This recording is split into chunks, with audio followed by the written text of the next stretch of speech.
Following method gate और post. So जेव्हा पण आपण सबमिट बटन वर क्लिक करतो, युजर क्लिक करतो, त्यावेळेस तो डेटा सेंड होतो. We know that whatever data will be submitted by the user, that will be sent to the server side. Okay, so then that time we have to use the only two methods, get or post. Okay, so जर आपल्याला submit बटनला validation द्यायचं असेल तर then there is a, we want to set the one condition with the if. Okay, if is set is one type of the function we want to check that particular value is set or not. Okay, so if is set in bracket dollar underscore post submit is a name that will be the value will be submitted by the user. We want to check if that will be match, that will be set by the user, then we want to print the condition that is submit button is click. Okay, that message will be displayed. Otherwise we want to set another condition. If dollar underscore server, okay, we want to take the one means whatever, suppose जर आपण dollar underscore post का घेतलं कारण की ती method आपण already युजरनी ती method use केली होती पर्टिक्युलर HTML फॉर्म मध्ये. ओके, तर सेम जसं server dollar underscore server, okay, ही पर्टिक्युलर मेथड यूज केली. ओके, कशासाठी? त्या पर्टिक्युलर आपण जी पण रिक्वेस्ट सेंड करतो, युजर पर्टिक्युलर रिक्वेस्ट सेंड करतो. We know about the concept of request and response. Okay, so request means that will be means I am suppose user. Okay, so me user आहे तर मी काय करणार, request करणार particular server कडून की मला हा डेटा पाहिजे. Okay, so request underscore method, this is a one type of the variable we want to assign. Okay, is equal to म्हणजे रिक्वेस्ट मेथड जर पोस्ट असेल तर काय आपल्याला प्रिंट करायचंय की data is sent using the post method. म्हणजे हे आपल्याला चेक करायचं इफ कंडिशन की आपण रिक्वेस्ट मेथड जी सपोज इथे असेल get method. Okay, suppose request underscore method is equal to get, तर इथे काय आपण इको करणार की data is sent using the get method. Okay, simple. Okay, जर कंडिशन मॅच झाली, जर पोस्ट मेथड आपण पर्टिक्युलर युजरनी जर पोस्ट मेथड यूज केली असेल, then that time we want to print this statement. Otherwise data is not submitted, this automatically this else part will be executed or printed. Okay, simple. So this is only means whenever we want to validation about the button, then just simply you want to write down the button name. Suppose आपण सबमिटच करतोय, मग ते सबमिटचं button name येईल. Okay, जी method आपण use केले, post method use केले म्हणून डॉलर अंडरस्कोर पोस्ट केल. आणि isset function is for, you already discuss, isset function is to check that particular value of the user is set or not, to check that ती जी पण value आहे ती value set केली की नाही केली हे युजरनी. ओके, कोण सेट करते? युजरच करतो. ती सेट केली की नाही ते चेक करण्यासाठी आपण इज सेट फंक्शन घेतो. ओके, मग त्याच्यामध्ये जर ती सेट केली म्हणजे सबमिट बटन पर्टिक्युलर सेट केला असेल युजरनी, तर आपण काय प्रिंट करणार? पहिली statement submit button is click. Okay, परत अगेन आता आपल्याला हे तर झालं, हे सर सिम्पली काय झालं की सबमिट बटनवर त्यांनी क्लिक केलं, हे आपण तो स्टेटमेंट प्रिंट केली. पण जर आपल्याला की मेथड पण बघायची की त्या पर्टिक्युलर युजरनी कुठली मेथड यूज केली, युजर म्हणजे ह्याच्यावर HTML फॉर्म वर पोस्ट मेथड की गेट मेथड, मग ते बघण्यासाठी आपण काय करणार की डॉलर अंडरस्कोर सर्व्हर एक ग्लोबल व्हेरिएबल घेणार. ओके, त्याच्यामध्ये आपण टाकणार की रिक्वेस्ट अंडरस्कोर मेथड आपली पोस्ट आहे का गेट आहे, हे एक वन टाइप ऑफ द आपण व्हेरिएबल असाइन करतो की आपल्याला चेक करण्यासाठी पोस्ट मेथड आहे की गेट मेथड. ओके, मग इथे पर्टिक्युलर मेथडचं नाव. ओके, आणि जर असेल मॅच केलं म्हणजे त्या पर्टिक्युलर युजरनी खरंच पोस्ट मेथड यूज केली असेल, then just simply we want to print this particular statement that data is sent using the post method. Otherwise this particular statement will be printed in the browser. The statement is data is not submitted.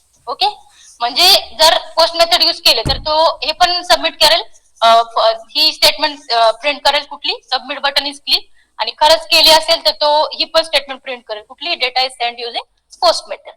आणि ही statement print करणार नाही कारण की जर त्यांनी खरंच ते operation perform केलं असेल पोस्ट मेथडनी, या दोन स्टेटमेंट प्रिंट होतील. कुठल्या?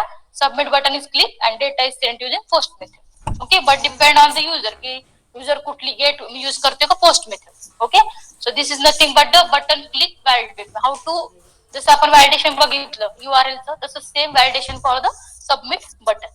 ओके,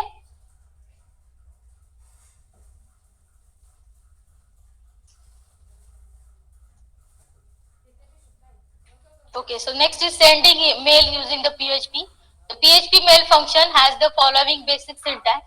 ओके, तर आता याच्यामध्ये आपण पर्टिक्युलर फंक्शन आहे, आपण एक फंक्शन यूज करतो ईमेल PHP मध्ये. ओके, जर आपल्याला मेल सेंड करायचा असेल तर तो हे आहे व्हॅलिडेशन मेलचं. ओके, जे आपण इथे बघितलं होतं.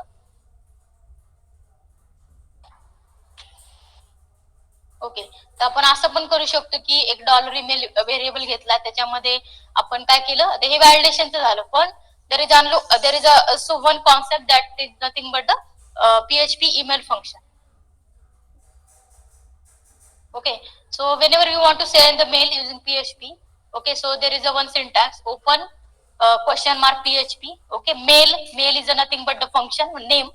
Okay, in that we want to pass this all things. Okay, that is nothing but the first you want to pass one variable, that is a to underscore email underscore address. Okay, so we will see the to this dollar to underscore email underscore address is the email address of the mail recipient. Okay, mail रिसिपंटचा ज्याला पण आपल्याला आपण काय म्हणतो to एखाद्याला आपल्याला send करायचंय. ओके, त्याचा पर्टिक्युलर ईमेल ऍड्रेस तो आपण इथे स्पेसिफाय करणार. Okay, next subject. Subject is the email subject. Email माहिती आहे ना जनरली सब्जेक्ट का असतं, टू का असतं. हा, तर सेम इथे जे पण आहे ते सब्जेक्ट असेल, मेसेज असेल, हेडर असेल किंवा पॅरामीटर, हे सगळ्या गोष्टी आपल्याला पहिले बेसिक माहिती पाहिजे. ओके, तर टू ईमेल ऍड्रेस मीन्स ज्याला आपल्याला एखादं रिसिपंट आहे त्याला सेंड करायचा त्याचा ईमेल ऍड्रेस तो स्पेसिफाय करायचा. त्याच्यानंतर डॉलर सब्जेक्ट मध्ये सब्जेक्ट ईमेलचा सब्जेक्ट काय आहे तो मेन्शन करायचा. त्याच्यानंतर डॉलर मेसेज मध्ये मेसेज जो आपल्याला सेंड करायचा आहे पर्टिक्युलर जर रिसिपंटला तो पर्टिक्युलर मेसेज मध्ये ती व्हॅल्यू स्टोअर होईल. डॉलर हेडर मध्ये हा ऑप्शनल आहे, जर तुम्हाला नसेल द्यायचा you can directly go to the dollar parameters. Okay, depend on user. So but dollar headers is it can be use to include the information, जसं CC असतो. ओके, BCC हे काही हेडर्स असतात जे आपण इन्क्लूड करतो, हे डिपेंड असतं युजरवर. ते आपल्याला द्यायचं असेल तर आपण इन्क्लूड करू शकतो, otherwise you can directly continue with the dollar parameter. Okay, so CC, that is a carbon copy. Okay, it is used when you want to send a copy to the interested person. We know about the CC and BCC concept. Okay, so BCC for the blind carbon copy. Okay, but this header part is optional. If you want to set only two email address variable, then subject variable and message variable and parameter. Okay, so that is depend on the user. Okay, but this is a mail, that keyword we want to use. This is a mail function in the PHP. So for that purpose we want to set mail in bracket. We want to set means we just take the one variable, that is dollar to underscore email address. In that variable you pass the actual email address. Okay, in subject you just actually pass the value of the subject. हे जे आहे variables आहेत सगळे, एक email address असेल, subject असेल, message असेल, parameter, हे आपण व्हेरिएबल घेतले. पण त्या व्हेरिएबल मध्ये आपण काहीतरी व्हॅल्यू स्टोअर करतो. We know about this concept. We want to store the some value to the actual variable, जे पण व्हेरिएबल आपण पास करू. Okay,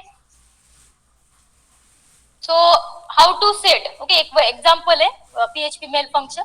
so send the simple mail by using the mail function. So how to send the mail. So first you have to write down the open question mark PHP, start with the PHP code.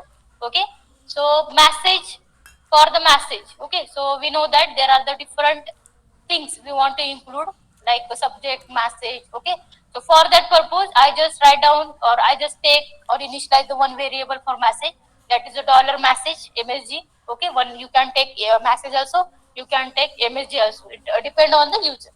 Okay, equal to first line of the text, second line of the text. So this message, this statement, that will be stored to the this particular variable, that is a dollar message.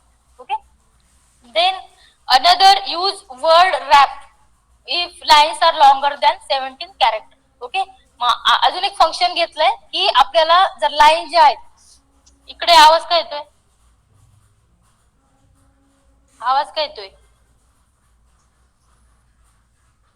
जर आपल्याला जी पण lines घेणार आहेत आपण, म्हणजे आपण message देतोय, एखादा पर्टिक्युलर मेसेज असतो. ओके, एक मेल पाठवला, सिंपल मेल असतो, कधी कधी त्याच्यामध्ये आपण भरपूर काही कंटेंट लिहितो. ओके, तो जर लॉंगर दॅन 17 कॅरेक्टर असेल ते चेक करण्यासाठी we want to take the one function, that function name is wordwrap. Okay, so it depend on you की आपल्याला तो फंक्शन यूज करायचा की नाही करायचा. Okay, so first now wordwrap in bracket dollar message. So आता हा particular message आहे काय, first line of text, second line of text, हा पर्टिक्युलर मेसेज आहे. हा मेसेज कॉमा 70. ओके, एक आपण कॅरेक्टर दिले 70 सेट केले. ओके, तो कॅल्क्युलेट करून की बाबा पर्टिक्युलर जी पण आपण लाईन दिले त्याच्यामध्ये किती कॅरेक्टर्स आहेत कॅल्क्युलेट करून that will be stored to the particular variable that is a $image.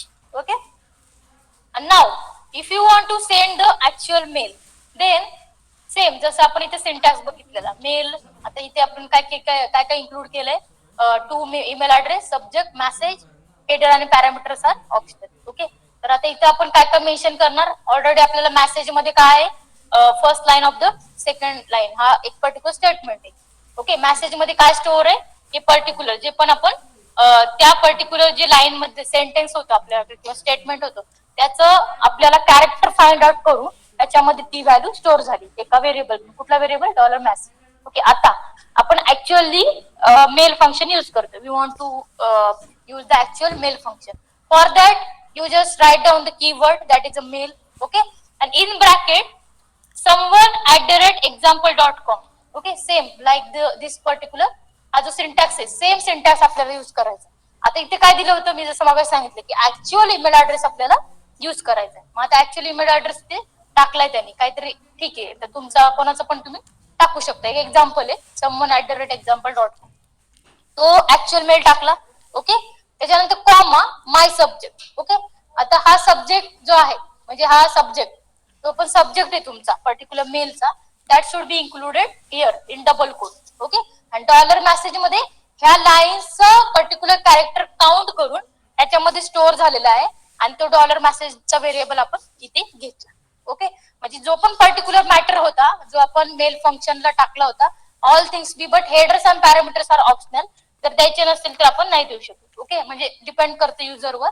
It जसं हे ऑप्शनल फील्ड आहे headers and parameter, you can directly include the only, means if you want you only include the email, you can include the subject and messages, because these three things important for every mail. जेव्हा पण आपण एखाद्याला mail करतो त्याचं subject टाकावं लागतं, त्याच्यानंतर message आपण टाकतो जनरली. ओके, आणि त्याचा ईमेल आयडी हे जनरली. म्हणून आपण मेल फंक्शन जेव्हा युज करू त्यावेळेस त्याचा पर्टिक्युलर डबल कोट मध्ये त्याचा ईमेल आयडी ज्याला आपल्याला त्याच्यावर ऍक्शन परफॉर्म करायचं त्याचा, त्याच्यानंतर सब्जेक्ट काय पण असू शकतो, जो सब्जेक्टचा तुम्ही मॅटर देताय त्या सब्जेक्ट, तो पर्टिक्युलर सब्जेक्ट तो, आणि डॉलर मेसेज मध्ये जो तुम्ही मेसेज देणार आहात त्याचा तो मेसेज पर्टिक्युलर व्हेरिएबल मध्ये स्टोअर आहे तो मेसेज. ओके, हे झालं वन टाइप ऑफ द, आणि then close the particular PHP code. Okay, so this is a one type of the exam.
Okay, so next topic you have to join this next lecture. Okay, online student.